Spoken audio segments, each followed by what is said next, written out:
எல்லோருக்கும் வணக்கம். காலையில் தூங்கி கொண்டிருந்த மார்க்கெட் திடீர்னு அதிவேகமாக மேலே வந்து 80 பாயிண்ட் ப்ளஸில் க்ளோஸ் ஆகிருக்கு. இதனால் எல்லாருக்கும் மனசில் ஒரு சிறு மகிழ்ச்சி அப்படின்னு வந்திருக்கு. மகிழ்ச்சியே இல்லாத நொந்து போன குரூப் எதுன்னா இந்த அதானி குழுமம் தான். பாவம் எங்களை எவ்வளவு உங்களால் செய்ய முடியுமோ அவ்வளோ செஞ்சு விட்டு போங்கயா அப்படின்ற மாதிரி பாவம் நீட்டி படுத்திருந்தது கடந்த 2 நாட்களாக. இன்னைக்கு எடுத்து பார்த்தோம்னா அதில் சில பங்குகள்லாம் 20% ரெக்கவரி ஆயிருக்கு.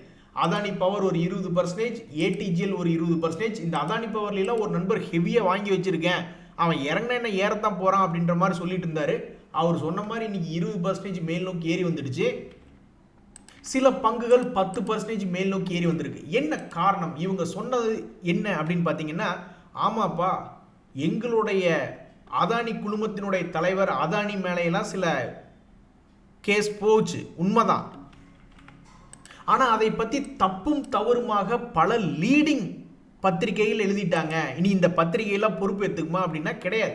ஸோ அந்த பத்திரிகைகள் என்ன எழுதியிருக்காங்க அப்படின்னு பார்த்தா அதில் சரியான புரிதல் இல்லாமல் எழுதிட்டாங்க. உண்மைதான், அவங்க மேலே சில சார்ஜஸ் இருக்குது. என்ன சார்ஜஸ் அப்படின்னா இந்த அலிகிடு செக்யூரிட்டிஸ் ஃப்ராட் கான்ஸ்பிரசி, அதாவது ஒரு சதித்திட்டம் தீட்டுதல். அலிகிடு செக்யூரிட்டிஸ் ஃப்ராட்னு ஒரு அலிகிடு தான், அதாவது நிரூபிக்கப்படலை, அவங்க மேலே ஒரு குற்றச்சாட்டு அப்படின்ற மாதிரி இருக்கு. ஆனால் ஃபாரின் கரப்ட் பிராக்டிசஸ் ஆக்ட் அந்த சட்டத்தின்படி எதுவுமே சொல்லலை. ஆனால் இவங்க பத்திரிகைகளில் புரிஞ்சிக்காம கண்டதை எழுதிவிட்டாங்க அப்படின்னு ஒரு தன்னிலை விளக்கம் கொடுத்ததுக்கப்புறம் ஸ்டாக்ஸ் எல்லாம் கொஞ்சோண்டு ரெக்கவரி ஆயிருக்கு. இந்த சமயத்தில் வந்து மொமெண்டம் ஸ்டாக்குகள் கண்டுபிடிச்சி இன்வெஸ்ட்மெண்ட் பண்ணால் எப்படி இருக்கும்? இருக்கிறதுலேயே ஈஸியாக மிகப்பெரிய லாபம் ஒரு 50%, 100% அந்த மாதிரி பெரிய லாபம் பிடிக்கிறதுக்கு ஒரு ஈஸியான வெளி என்ன அப்படின்னு பார்த்தீங்கன்னா இந்த மொமெண்டம் இன்வெஸ்டிங் தான். அதை பொதுவாக எப்படி கண்டுபிடிப்பாங்க? அதுக்கு பல மெத்தடுகள் இருந்தாலும் பொதுவாக கண்டுபிடிக்கிறது என்னென்னா, ஒன்றா 50 days மூவிங் ஏவரேஜை தாண்டும் பொழுதோ அல்லது ஒரு 200 days மூவிங் ஏவரேஜை தாண்டும் பொழுதோ இன்வெஸ்ட்மெண்ட் பண்ணுறதுக்கு முயற்சி பண்ணுவாங்க. இது லாங் டேர்ம் அப்படின்றதுனால பல பேர் வந்து இதுக்கு பெரும்பாலும் ஸ்டாப் லாஸ் போடாமல் கூட விட்டுருவாங்க. ஏன் அப்படின்னா இது போன்ற ஸ்டாக்குகள் ஒரு உதாரணத்துக்கு இப்போ நம்ம ஒரு 5 ஷேர் பார்க்குறோம்னு வச்சுங்க. இந்த Axis, Colgate, Palmolive, Exide, Havells, Navin fluorine அப்படின்ற ஸ்டாக்ஸ் எல்லாம் வந்து F&O செக்மெண்ட்டில் இருக்குது. அப்போ அவங்க பிக் பண்ணுறது F&O செக்மெண்ட்டில். அப்போ அந்த F&O செக்மெண்ட்டில் இருக்கிற வரைக்கும் அந்த ஸ்டாக்கில் முதலீடு செஞ்சுருக்கணும். அதை விட்டு எப்போ இவனை தூக்கி வெளியே வீசுகிறாங்களோ அப்போ தான் அதை விட்டு வெளியே வரணும். அப்போ அது 20% கூட லாஸில் இருக்கலாம், 50% லாபத்தில் இருக்கலாம், அல்லது ஒரு 100% ப்ராஃபிட்டில் கூட இருக்கலாம், எப்படி வேணாலும் இருக்கலாம். ஆனால் அந்த F&Oவில் இருக்கிற வரைக்கும் அந்த ஸ்டாக்கை வச்சிருக்கணும் அப்படின்ற மாதிரியான ஒரு நோக்கத்தில் வாங்குவாங்க சில பேர். அந்த வகையில் இப்போ நம்ம என்ன ஒரு எக்ஸாம்பிள் பார்க்க போகிறோம்னா, இப்போதைக்கு மொமெண்டமுக்கு திரும்பின ஸ்டாக்குகள், மொமெண்டம் கும்பா பாட்டு பாடிடுச்சு, மறுபடியும் இப்போ பாசிட்டிவாக திரும்பறதுக்கு முயற்சி செய்யக்கூடிய பங்குகள் அப்படின்ற மாதிரி இப்போ நம்ம ஒரு 5 ஷேர் பார்க்க போகிற இந்த நேரத்தில் ஃபஸ்ட்டு நம்ம பார்க்கக்கூடிய இண்டஸ் டவர் கிடையாது. நம்ம ஃபஸ்ட்டு பார்க்குறது நவீன் ஃப்ளோரைன், கீழிருந்து பார்த்துட்டு வரோம். ஸோ இந்த நவீன் ஃப்ளோரைன் அப்படின்ற ஷேர் வந்து இப்போ சமீபத்தில் என்னாச்சு, 5000 ரூபாய் ரேஞ்சிலிருந்து கீழே வந்துட்டு ததிகினத்துவம் பாட்டு பாடிக்கிட்டு இருக்கு. ஆனால் இன்னைக்கு இது என்ன பண்ணியிருக்கு அப்படின்னு பார்த்தோம்னா ஒரு 200 days மூவிங் ஏவரேஜ் தாண்டறதுக்கு முயற்சி செய்யுது. அப்போ இதில் மொமெண்டம் வர்றதுக்கு முயற்சி செய்யுது. அப்போ இந்த மொமெண்டம் கண்டினியூ ஆகி பழையபடி 5000 வந்துச்சுன்னா ரொம்ப சந்தோஷமாக தான் இருக்கும். இதுக்கு முன்னாடி ஒரு மிகப்பெரிய மொமெண்டம் அப்படின்றது எப்போ வந்தது அப்படின்னு பார்த்தீங்கன்னா 2019 சமயத்தில் வந்தது. அக்டோபர் மாதம் 749 ரூபாய் இதுக்குள்ள ஒரு மொமெண்டம் அப்படின்றது பிறந்திருக்கு. அந்த மொமெண்டமையோட எவ்வளவு தூரம் கொண்டு போயிருக்கு நிற்காம அப்படின்னு பார்த்தீங்கன்னா சமீபத்தினுடைய 2021 வரைக்கும் 3300 வரைக்கும் கொண்டு வந்திருக்கு. அப்போ இப்போ வரக்கூடிய மொமெண்டம் இவனை மறுபடியும் மேல் நோக்கி தூக்கி கொண்டு வருமா இல்லையா அப்படின்றது தெரியல. பட் இப்போதைக்கு நம்ம பார்க்கக்கூடிய இந்த 5 ஷேரில் நவீன் ஃப்ளோரைன்ன்றது ஒரு எக்ஸாம்பிள். அடுத்து நம்ம பார்க்கக்கூடிய இந்த எக்ஸைட் இண்டஸ்ட்ரீஸ் அப்படின்றதுல மொமெண்டம் இதுக்கு முன்னாடி 160 ரூபாயில ஸ்டார்ட் ஆச்சு. அந்த மொமெண்டம் கீழே விழுகவே இல்லை, 600 ரூபா வரைக்கும் போயிட்டு 450 ரூபாயில தான் அதனுடைய மொமெண்டம் போச்சு. ஆனாலும் பாருங்க, மொமெண்டம் போன உடனே இது கொஞ்சம் ஸ்ட்ராங் ஸ்டாக்காக இருக்கிறதுனால மறுபடியும் திரும்பி அதனுடைய மொமெண்டம் ஆரம்பிக்கிறதுக்கு முயற்சி பண்ணுறான். அப்போ இந்த இடத்துல வரக்கூடிய ஒரு இண்டிகேஷன், ஒரு எதிர்பார்ப்பு, தொடர்ந்து இதுக்குள்ள மொமெண்டம் இருக்கும் பட்சத்தில் மறுபடியும் இந்த ஸ்டாக் 600 ரூபா கூட எடுத்துட்டு போகலாம். பட் நாளைக்கே மொமெண்டம் இதில் இல்லைன்னா மேபி கீழே வர தொடங்கலாம். எது எப்படியோ தற்சமயத்துக்கு மொமெண்டம் இருக்கக்கூடிய பங்கா எக்ஸைட் இருக்கு. அதே மாதிரி இந்த ஹேவல்ஸ் இதுக்கு முன்னாடி 2024 இந்த வருஷம் பிப்ரவரி மாதம் இதுக்குள்ள ஒரு மொமெண்டம் அப்படின்றது வந்தது. அந்த மொமெண்டம் வந்ததுக்கு அப்புறம் 1300 ரூபாயிலிருந்து 2100 வரைக்கும் நிக்காம போயிருக்கான். அதுக்கு முன்னாடி எல்லாம் வந்த மொமெண்டம் வந்து டக்குன்னு ஃபால் ஆயிடுச்சு, மொமெண்டம் திரும்பிடுச்சு. அதே மாதிரி இப்ப வந்திருக்கக்கூடிய மொமெண்டம் இவனை பழைய ஹையை தாண்டி தூக்கிட்டு போகுதா அல்லது சிறிய அளவுல தான் இவனுடைய மொமெண்டம் இருக்கு அப்படின்ற எதிர்காலம் நம்மளுக்கு தெரியல. பட் இப்போதைக்கு திரும்பறதுக்கு முயற்சி செய்யறான். கடைசியாக நம்ம பார்க்கக்கூடிய 2 கம்பெனி, கோல்கேட் பால்மோலிவ், அவனும் கீழே ஆல்மோஸ்ட் 2600 ரூபா வரைக்கும் போயிட்டு கொஞ்சம் கொஞ்சமா மேல் நோக்கி ஏறி அதுக்குள்ள மொமெண்டம் பில்டப் ஆகிற மாதிரி காட்டுறான். இதுக்கு முன்னாடி இவர் 2023ல 1400 ரூபாய்க்கு பில்டப் ஆன மொமெண்டம் 4000 வரைக்கும் கொண்டு போச்சு. இந்த தடவை அவங்க ராசி எப்படின்னு தெரியல, இந்த ஷேர் வச்சிருக்கிறவங்களுடைய ராசி எப்படின்னு தெரியல. இதுக்கு முன்னாடி இருந்த மாதிரியே மொமெண்டம் வரப்போகுதா அல்லது இம்மீடியட்டா அதனுடைய மொமெண்டம் சரிஞ்சு போகுதா என்னன்றது தெரியல. அதே மாதிரி தான் ஆக்சிஸ் பேங்க், இவனுடைய சமீபத்தினுடைய மொமெண்டம் இந்த வருஷத்திலேயே ஆகஸ்ட் மாசத்துல 1100 ரூபாய் ரேஞ்சில இருந்து 1300 ரூபாய்க்கெல்லாம் போச்சு. இப்ப மறுபடியும் அதை தாண்டறதுக்கு முயற்சி செய்யுது.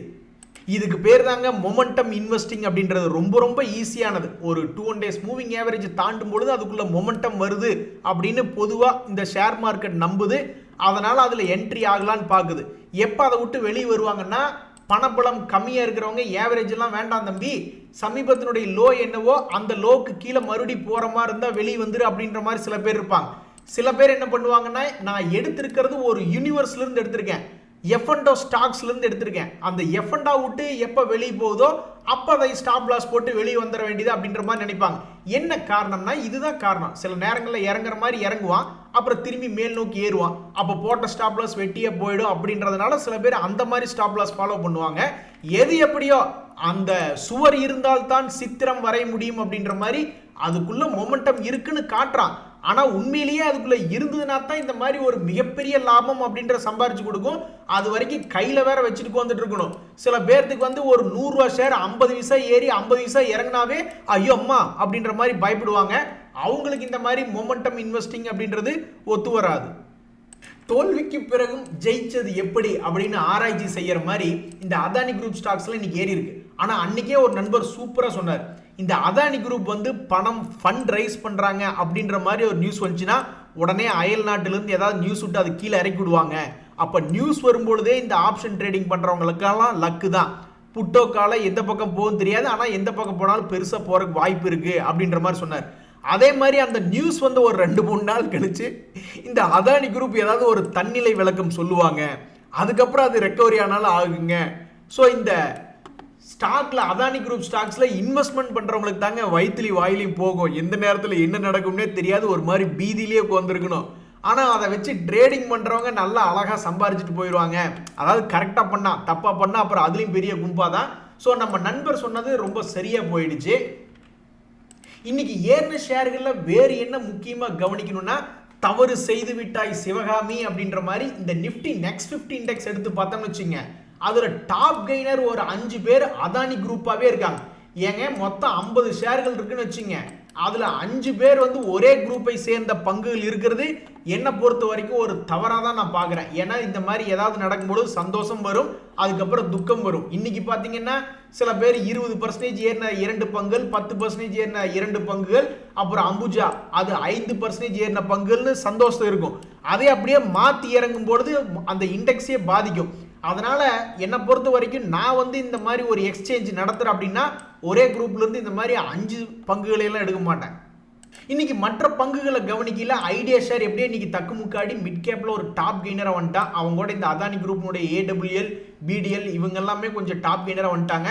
ஸ்மால் கேப்ஸை பொறுத்த வரைக்கும் அருமையா ஏறின சில பங்குகள் இருக்கு, பார்த்தாவே மனசுக்கு சந்தோஷம் வருது. என்ஜினியர்ஸ் இந்தியான்னு ஒரு ஷேர் 10% ஏறி இருக்கான் ஸ்மால் கேப்ல. ஆஸ்டர் டிஎம்னு ஒரு ஷேர் அவன் ஒரு 10% ஏறி இருக்கான். அதே மாதிரி இந்த GRSன்னு ஒரு ஷேர், இவன்லாம் அடங்க மாட்டான். ஒரு கட்டத்தில் பிக்கப் ஆக ஆரம்பிச்சிட்டான் அப்படின்னா 10% ஏறுறதும் அல்லது ஒரு 10-20% இறங்குறதும் ஆடிக்கிட்டே இருப்பான். இன்னைக்கு காலையில் வெறும் 1550 ரூபாய்க்கு ரொம்ப ஃப்ளாட்டாக தொடங்கின இந்த பங்கு முடியும் போது 10%. உண்மையிலேயே இதுலலாம் வந்து இன்னைக்கு இன்ட்ராடே பண்ணவங்களுக்கு மேபி ஜாக் பட்டா இருந்திருக்கலாம். யாருக்கு தெரியும், இங்கே வாங்கிட்டு இங்கே ஸ்டாப் லாஸ் போட்டிருந்தா எண்ட் ஆஃப் த டே வரைக்கும் ஸ்டாப் லாஸே ஹிட் ஆகல. இன்னைக்கு மைக்ரோ கேப் ஷேர்லாம் வந்து கும்பா குட்டிங்க. வெறும் 11% ஏறின பங்கு இந்த ராம்கி, MSTSC, ஜெய்கார்ப், HEC போன்ற சில பங்குகள் தான் மைக்ரோ கேப்ல ஏறினா அதுல இன்னைக்கு சந்தோஷம் வரல. அதே மாதிரி பெரிய கம்பெனி யாராவது இன்னைக்கு பெயர் சொல்லிக் கொள்ளும்படி அடி வாங்கலான்னு பார்த்தா இந்த மிட் கேப்ல இசட்எஃப்சிவி இந்தியா ஒரு 13% பெரிய அடி, அப்புறம் பிரஸ்டீஜ் யூனோ மிண்டாலாம் கொஞ்சம் அடி. அதுக்கப்புறம் இந்த ஆப்கான்ஸ் அப்படின்றது உங்களுக்கு ஞாபகம் இருக்கா? அது சமீபத்தில் ஐபிஓவாக வந்த பங்கு. பாவம் அவனை பிடிச்சி இன்னைக்கு அடி 6% இன்னைக்கு வெளுத்து விட்டுருக்காங்க. மற்றவங்க எல்லாம் பார்க்குற சந்தோஷமா சிரிச்சு விளையாண்டுக்கிட்டு இருக்காங்க. என்டிபிசி கிரீன் அப்படின்றத எடுத்து பார்த்தோம்னு வச்சுங்களேன், அவன் இன்னைக்கு லிஸ்டிங் கெயின் வந்ததுக்கு அப்புறம் ஸ்ட்ராங்கா தான் க்ளோஸ் ஆயிருக்கான். 12% லாபம் இன்னைக்கு லிஸ்டிங் கெயின். அதுக்கப்புறம் யாரை பார்த்தாலும் 8. இந்த ஸ்விக்கி எல்லாம் பாருங்க, அதுவும் சமீபத்தில் ஐபிஓ வந்தது, அவன் ஒரு 8% ஏறி இருக்கான். இந்த சகிலிட்டி ஐபிஓ அப்படின்றது லிஸ்டிங் ஆனப்போ சத்தமே இல்லாமல் படுத்து கிடந்தது. இன்னைக்கு போய் எடுத்து பார்த்தா அவன் ஒரு 8% பக்கம் ஏறி கிடக்கிறான் சகிலிட்டி ஐபிஓ அப்படின்றது. அது மாதிரி பெரும்பாலும் சமீபத்தில் ஐபிஓ வந்த ஷேர்கள், இந்த ஹூண்டாய் கூட பாருங்க, அவனுக்கு ஒரு 1% ஏறி இருக்கான். ஆனால் இந்த ஆப்கான்ஸை பிடிச்சி பாவம் இறக்கி விட்டாங்க. என்ன பாவம் பண்ண அப்படின்ற மாதிரி ஆகிப்போச்சு இந்த ஆப்கான்ஸினுடைய நிலைமை. நண்பர்களே, என்விரோ இன்ஜினியர்ஸ் யாருக்கெல்லாம் அலாட்மெண்ட் ஆச்சு தயவு செய்து சொல்லியிருக்கேன், மண்டையே வெடிச்சிடும் அப்படின்ற மாதிரி நிறைய பேர் நினச்சிக்கிட்டு இருப்பாங்க. ஏன்னா அது மேபி லாபத்தை கொடுத்து சந்தோஷத்தை கொடுக்கலாம், இந்த வாரம் ஒரு கறி கெஞ்சிக்கு உதவும் அப்படின்ற மாதிரி நிறைய பேர் நினச்சிக்கிட்டு இருப்பாங்க. ஸோ அந்த வகையில் நிறைய பேர்த்துக்கு அலாட்மெண்ட் ஆயிருந்ததுன்னா வாழ்த்துக்கள். நண்பர்களே, இதெல்லாம் போக பாப்புலரான கம்பெனிகள் கிடையாது, ஓரளவுக்கு சுமாராக தெரிஞ்ச கம்பெனிகள் தான் 10-20% ஏறி இன்னைக்கு மகிழ்ச்சி அப்படின்றது வந்திருக்கு. இந்த ஓலா எலக்ட்ரிக் ஒரு 20% ஏறி வந்திருக்கு. எக்ஸ்ப்ரோ இந்தியா 17%. இந்த ஃபெட் ஃபினான்னு ஒரு share, fed bank financial service, அவன் ஒரு வருஷத்தில் என்ன பண்ணான்னா ஒரு வாட்டர் ஃபால்ஸ் மாதிரி 150 ரூபா ரேஞ்சில் இருந்து 100 ரூபாய்க்கு வந்து விழுந்துட்டான். 50% காலி. அந்த கம்பெனியினுடைய குவார்டர்லி ரிசல்ட்ஸ் அப்படின்றதெல்லாம் பார்க்கும்பொழுது அதில் ஒன்றும் பெருசாக சர்ப்ரைஸ் இல்லை. போன குவார்டர் அல்லது போன வருஷத்தினுடைய குவார்டர் கம்பேர் பண்ணல ஒரு மாதிரி சுமூகமாக தான் போயிருக்கு. க்ரோத் மட்டும் அவன்கிட்ட இல்லை.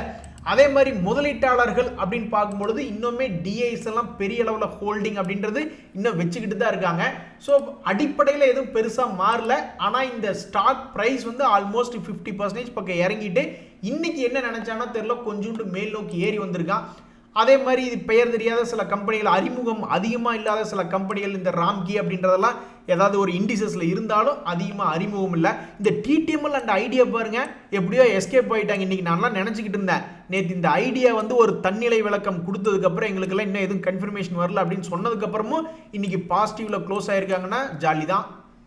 அதில் இந்த ஐடியா ஷேருக்கு மட்டும்தான் ஜாலி, ஆனால் டிடிஎம்எலுக்கு ஜாலி இல்லை, 65 பைசா தான் ஏறி இருக்கான். அன்பான இளம் காளைகளே, டியர் யங் காம்ரேட்ஸ், உங்களுடைய 30-40 வயசுக்குள்ளேயே நீங்கள் ஃபைனான்ஷியல் இண்டிபெண்டன்ஸ், அதாவது வேலைக்கே போகாமல் அப்பா அம்மாவை எதிர்பார்க்காம நீங்கள் மாதம் ஓரளவுக்கு நல்ல ஒரு இன்கம், அந்த மாதிரி நீங்கள் ஃபைனான்ஷியல் இண்டிபெண்டன்ஸ் அப்படின்றது உங்களோட யங் ஏஜில் வந்துருச்சுன்னா நீங்கள் தான் உங்களுடைய காலத்தில் ராஜாவாக இருப்பீங்க. எனக்கெல்லாம் நல்லா ஞாபகம் இருக்குது, நான்லாம் சம்பாதிக்க ஆரம்பித்த அந்த 22-23 வயசுலாம் வந்து அப்படியே 80% மேலே எனக்கு அப்படியே சேவ் தான், அப்படியே சேவாச்சு.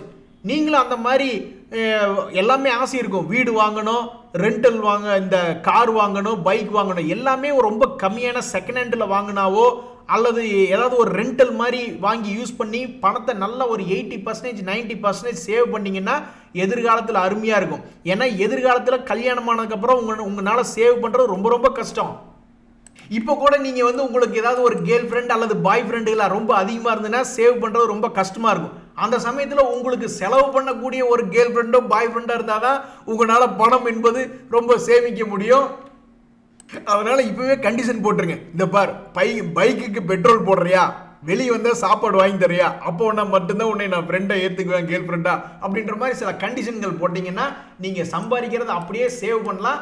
வெறும் ஒரு 30-40 வயசுக்குள்ளேயே நீங்கள் ஃபைனான்ஷியல் இண்டிபெண்டன்ஸ் அப்படின்றத அடைஞ்சிடலாம். வெறும் 5 நாள் தான் நண்பர்களே, வெறும் 5 நாளில் 1 லட்ச ரூபாய் போட்டிருந்தா இந்நேரம் கையில் 1,12,000 ரூபாய் கையில் இருந்திருக்கும். ஏன்னா 5 நாளில் இந்த சீமென்ஸ் அப்படின்ற ஷேர் 12% மேல் நோக்கி ஏறி வந்திருக்கான். ஸோ இந்த ஷேர் எங்கிருந்து வந்திருக்கு அப்படின்னா அதனுடைய சமீபத்தினுடைய சப்போர்ட்லேருந்து மேல் நோக்கி ஏறி வந்திருக்கான். நிறைய முன்னணி கம்பெனிகள், ஏபிபி, சீமென்ஸ், அது போன்ற நிறைய முன்னணி கம்பெனிகள் இந்த மாதிரி சப்போர்ட்லேருந்து மேல் நோக்கி ஏறி வர்றாங்க. அந்த மாதிரி இப்போ ஒரு 3 ஷேர்கள் இப்போ பார்க்க போகிறோம். பிர்லா சாஃப்ட்னு ஒரு ஷேர், ரயில்டெல்னு ஒரு ஷேர், சோழமண்டலம் இன்வெஸ்ட்மெண்ட்னு ஒரு ஷேர். இவங்களும் ஒரு மாதிரி முன்னணி கம்பெனிகள் தான். ஏறி வருவாங்களா அப்படின்றது தெரியல. இன்னைக்கு ரயில்டெல்லாம் வெறும் 15 கோடி தான் ஆர்டர் கிடைச்சிருக்கு அப்படின்ற ஒரு நியூஸ் வந்துச்சு. அதுக்கே இன்னைக்கு பட்டை கிளப்பிட்டு மேலே வந்துட்டான். இங்கே பார்த்தீங்களா, ரயில்டெல் அவங்க என்ன சொல்கிறாங்க, எங்களுக்கு ஆர்டர் கிடைச்சிருக்கு, ஒர்க் ஆர்டர் நாங்கள் ரிசீவ் பண்ணிட்டோம், ஆனால் அது எவ்வளோன்னு பார்த்தா 15 கோடி தான் அவங்க சொல்கிறாங்க. ஆனால் அதுக்கு எவ்வளவு ஏறி இருக்கு பாருங்க. கிட்டத்தட்ட 4% இன்னைக்கு மேல் நோக்கி ஏறி வந்திருக்கு. ஆனால் அந்த ஸ்டாக் எங்கே இருக்கு அப்படின்னு பார்த்தீங்கன்னா சமீபத்தில் ஆல்மோஸ்ட் 600 ரூபா வரைக்கும் வந்த பங்கு கீழே வந்து இப்போ 400 ரூபாய் ரேஞ்சில் இருக்கு. இதுக்கு முன்னாடி இந்த 2024 இந்த மாதிரி இறங்கினப்பவெல்லாம் ஏறி இருக்கான். இந்த முறை என்ன பண்ண போறான்னு தெரியல. ஏறி வந்தால் எப்படி சீமென்ஸ் அப்படின்ற ஷேர் கரெக்டாக இப்படி சப்போர்ட் ரேட்ல இருந்து மேல் நோக்கி 12% ஏறி வந்தானோ அதே மாதிரி இந்த ரயில்டெல் அப்படின்ற ஷேரும் இந்த சப்போர்ட் லெவல்ல இருந்து ஒரு 10-20% ஏறி வந்தா பாவம் அந்த ஷேர் வச்சிருக்கிறவங்க சந்தோஷப்படுவாங்க இல்லையா? அதே மாதிரி தான் இந்த பிர்லா சாஃப்ட் அப்படின்ற ஷேரும் அவனும் ஒரு முக்கியமான ஒரு சப்போர்ட் லெவல்ல இருந்து கொஞ்சோண்டு மேல் நோக்கி வர்ற மாதிரி காமிக்கிறான். இவனு இங்கிருந்து தொடர்ந்து மேல் நோக்கி ஏறி அவனுடைய சமீபத்தினுடைய உயர்ந்த பட்சம் 680 ரூபா வரைக்கும் இவனு ஒரு ஷேருக்கு ஒரு 10% மேலே ஏறி வந்தா அதுலேயும் மகிழ்ச்சி வரும். கடைசியாக நம்ம பார்க்கக்கூடிய இந்த சோழமண்டலம் இன்வெஸ்ட்மெண்ட் அப்படின்னு ஒரு ஷேர் அவனும் சொல்லிக் கொள்ளும்படி அளவா 1600 ரூபா ரேஞ்சிலிருந்து பாவம் 1200 ரூபா வரைக்கும் கீழே விழுந்திருக்கான். இவனுடைய சப்போர்ட் அதே மாதிரி ஒரு குறிப்பிட்ட லெவலில் இங்கிருந்து சப்போர்ட் எடுத்து மேல் நோக்கி கொஞ்சோண்டு மேலே ஏறி இருக்கான். இதெல்லாம் பத்துமா? ஏங்க வாங்கினது 1600 ரூபாய் இப்போ 1200 ரூபாயில உருட்டிக்கிட்டு இருக்கான். அப்போ இவன் மறுபடியும் ஒரு 1500 வந்தால் தானே அந்த ஷேரை வச்சிருக்கிறவங்களுக்கு சந்தோஷம் என்பது வரும். ஆனால் பாவில 2 வருஷமா யாருடைய தொல்லையும் இல்லாமல் இருந்தது அப்படின்ற மாதிரி டாடா மோட்டார் ஷேர் நினச்சிக்கிட்டு இருக்கும். எலக்ட்ரிக் வெஹிக்கிளில் அவங்க தான் கோலோச்சிக்கிட்டு இருந்தாங்க. இப்போ என்னடான்னா நான் மாருதி சைடு எடுத்துக்கிட்டா எலக்ட்ரிக் வெஹிக்கிள்ன்றாங்க. இப்போ மஹிந்திரா வந்து B6e XEV 9e அப்படின்ற எலக்ட்ரிக் வெஹிக்கிளை லான்ச் பண்ணியிருக்கேன் அப்படின்றாங்க. அதே மாதிரி யார் வெளியிட்ட கார் எடுத்து பார்த்தாலும் எதை பார்த்தாலும் ஒரே ஃபாரின் மாடலாக இருக்குது. நம்ம இந்தியாவில் தான் இருக்கிறோமா இல்லை ஃபாரின் போயிட்டோமா அப்படின்ற மாதிரி தான் இருக்குது எந்த காரை பார்த்தாலும். ஆனால் இந்த நியூஸ் ஷேர் மார்க்கெட்டில் மஹிந்திராவை ஒன்றும் குஷிப்படுத்தலை. அவன் வெறும் 15 ரூபா தான் இன்னைக்கு ஏறி இருக்கான். ஆனால் அதே மாதிரி இந்த ஷேரில் இப்போ ஒரு பாசிட்டிவ் நியூஸ் வந்துருக்கு. ஒருவேளை இறங்கி கிடந்து சப்போர்ட்ல இருந்தால் வாங்கிக்கலாமான்னு நிறைய பேர் நினச்சிக்கிட்டு இருப்பாங்க. அவன் இறங்கவே இல்லையே. கடந்த ஒரு வருஷத்தினுடைய ரிட்டர்ன் பார்த்தோம்னா ஆல்மோஸ்ட் போட்ட பணத்தை டபுள் பண்ணி விட்டான். 1 லட்ச ரூபா போட்டிருந்தா இப்போ கையில் 2 லட்ச ரூபா. போன வருஷம் இந்நேரம் போட்டிருந்தாக்கா இப்போ 2 லட்ச ரூபா. நண்பர்களே, கீழே இறங்கி கிடக்கக்கூடிய ஷேர்கள் இன்னைக்கு ஷேர் மார்க்கெட்டில் கொஞ்சோண்டு பாசிட்டிவ் மொமெண்டம் இருக்கிறதுனால ஃபோக்கஸில் வந்திருக்கு. அந்த ஷேர்கள்லாம் அவங்களுடைய Q2 ரிசல்ட் எப்படி கொடுத்தாங்க? ஒரு உதாரணத்துக்கு இன்னைக்கு என்ஜினியர்ஸ் இந்தியா எடுத்து பார்த்தா 10% மேல் நோக்கி ஏறி இருக்கான். முதல்ல அவனுடைய குவார்டர்லி ரிசல்ட் என்ன மோசமாக இருக்கா அப்படின்னு பார்த்தா மோசம் கிடையாது. அவன் இதுக்கு முன்னாடி 92 கோடி பண்ணா இப்போ 100 கோடி லாபம். இதுக்கு முன்னாடி 127 கோடி பண்ணா இப்போ 100 கோடி லாபம்னா அவன்கிட்ட ப்ராஃபிட் ஏர்னிங்ஸ் க்ரோத் இல்லை, பட் ப்ராஃபிட் அப்படின்றது கன்சிஸ்டண்டாக இருக்கு. அப்போ இந்த ஷேர் வந்து என்ன ஆயிருக்கு அப்படின்னு பார்த்தோம்னா இந்த வருஷத்தினுடைய ஹை ஆல்மோஸ்ட் 300 ரூபா ரேஞ்சில் இருந்து 150 ரூபா ஆல்மோஸ்ட் 50% இறங்கினதுக்கு அப்புறம் இப்போ ஒரு சிறிய ஏற்றம் அப்படின்றது வருது. 200 ரூபாயிலிருந்து ஒரு 250 ரூபா வந்துச்சுன்னா அது ஒரு மகிழ்ச்சி. அதே மாதிரி மிண்டா கார்பரேஷன் இன்னைக்கு ஒரு 3% ஏறி ஃபோக்கஸில் வந்துருக்கு.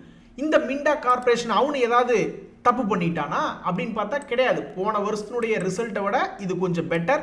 அதே மாதிரி போன குவார்ட்டரோட ரிசல்ட்டை விடவும் கொஞ்சம் பெட்டர். அப்போ இதில் யாராவது பெரிய ஆளு இன்வெஸ்ட்மெண்ட் பண்ணியிருக்காங்களா, பெரிய முதலீட்டாளர்கள் இருக்காங்களான்னு பார்த்தா எஃப்ஐஸ் தங்களுடைய ஹோல்டிங் பர்சன்டேஜை இன்க்ரீஸ் பண்ணியிருக்காங்க. டிஐஸ் தங்களுடைய ஹோல்டிங் பர்சன்டேஜ் பெரிய அளவில் வச்சிருக்காங்க. 20% இந்த ஷேரில் வச்சிருக்காங்க. இருந்தாலும் கொஞ்சோண்டு குறைச்சிருக்காங்க. இந்த ஷேர் இப்போ சமீபத்தில் என்ன ஆயிருக்கு அப்படின்னு பார்த்தோம்னா பெருசாக இறங்கல. 650 ரூபாயிலிருந்து ஒரு ஷேருக்கு 150 ரூபாய் இறங்கியிருக்கான். மறுபடியும் 650 ரூபா போவானா அப்படின்ற ஒரு எதிர்பார்ப்பு வருது. கடைசியாக நம்ம பார்க்கக்கூடிய இந்த ஷிப்பிங் கார்பரேஷன் ஆஃப் இந்தியா அப்படின்னு ஒரு ஷேர். ஏன் நீங்கள் ரொம்பவும் மௌனமாக உள்ளீர்கள், வாங்கள் பேசி என்ஜாய் பண்ணலாம் அப்படின்ற மாதிரி இந்த ஷேர் பிரைஸ் வந்து சமீபத்தில் இந்த எஸ்சிஐ 350 ரூபாய் வரைக்கும் போன ஷேர் இப்போ 250 ரூபா இருக்கு. பார்க்கறக்கு என்னமோ திரும்புற மாதிரி தான் தெரியும். ஆனால் திரும்பி மேலே வந்தால் தான் மகிழ்ச்சி என்பது வரும். நாளைக்கு இப்படி போயிட்டான்னா. ஆனால் இதில் என்ன ஒரு விஷயம் அப்படின்னு பார்த்தோம்னா இவனுடைய செப்டம்பர் 2023 போன வருஷனுடைய Q2 ரிசல்ட் வெறும் 41 கோடி தான் லாபம். ஆனால் இந்த முறை 290 கோடி. நல்ல ஒரு வளர்ச்சி தான் போன வருஷத்தை கம்பேர் பண்ணல. ஆனால் போன குவார்ட்டரோட கம்பேர் பண்ணல வளர்ச்சி என்பது இல்லை. இருந்தாலும் 290 கோடி லாபம் பண்ணி அவனுடைய சார்ட் என்பது அவனுடைய ப்ராஃபிட் ஏர்னிங்ஸ் க்ரோத் என்பது மோசம் இல்லை அப்படின்ற மாதிரி ஃப்ளாட்டாக இருக்குது. க்ரோத் மட்டும்தான் இல்லை, பட் அவனுடைய ப்ராஃபிட்டை மெயின்டைன் பண்ணிக்கிட்டு இருக்கான். அப்பேற்பட்ட இந்த பங்கு 200 ரூபாய் ரேஞ்சில் இருந்து 350 ரூபா மறுபடி வருமா அல்லது 3 வருஷத்துக்கு முன்னாடி இருந்த லோ பிரைஸ் 100 ரூபா போகுமா அப்படின்றது தெரியல.